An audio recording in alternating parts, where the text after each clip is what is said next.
I'm with Brad Nardi. You represent Fraser Coast Tourism. This is a very familiar area because a lot of backpackers come through. There's a lot of layers to the Fraser Coast and some of them you miss at the first sight. Lots of things to do here, Brad. We're very lucky on the Fraser Coast. We do have some massive icons for tourism in Australia, and we like to think we bring a few surprises as well. An icon like Fraser Island. We also have the start of the Great Barrier Reef with Lady Elliot Island, and then we've also got a UNESCO recognised biosphere with the Great Sandy Biosphere as well. We're here on Lady Elliot Island. You can't actually take a boat.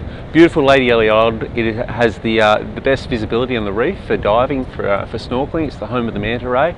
It is accessible mainly by flight. The Lady Elliot Island Eco Resort that sort of dominates the island, and it does fly out of Hervey Bay primarily, but also at the Gold Coast and Bundaberg. This is where tropical meets subtropical, where two systems basically come together. You've got both of them. Hervey Bay's tremendously famous for its humpback whale season, and it's an incredibly important patch on the Great Sandy Biosphere for the whales, being an actual recognised migration stop on their journey to the north to have their calves every year, and then their journey back south to Antarctica. Icons on Fraser Island from things like dingoes, being the only purebred dingo left on Australia. Pricing is very, very reasonable in this area for Australia.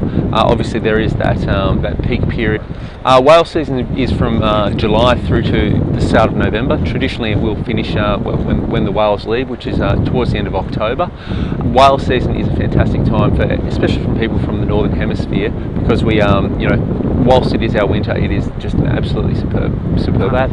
There's also a bit of a peak around summer, which is a tremendous time to be here. I'd say the sweet spot is right about now. I think the weather has just turned. You get an absolute amazing sunset. There's so many vantage points that are sort of getting a good western aspect, so it's a very, very pleasant time to be here. Somewhere like Lady Elliot, you can certainly get the manta rays. We are pre-whales, so I would suggest that you do need to come back for that experience a little bit later, but it's a wonderful time to be on Fraser Island. One of the big things is Hervey Bay. At the moment, Hervey Bay is a very accessible location, but it's got this absolutely wonderful little patch of water that's being really opened up to travellers.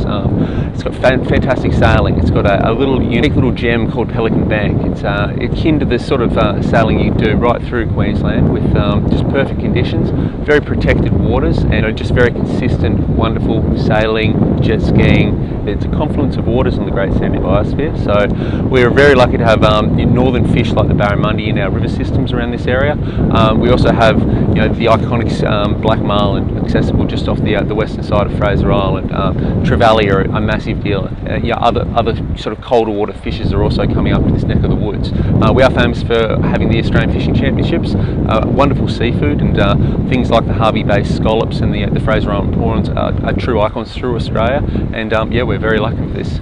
Thank you very much, Brad Nardi. Thank you very much.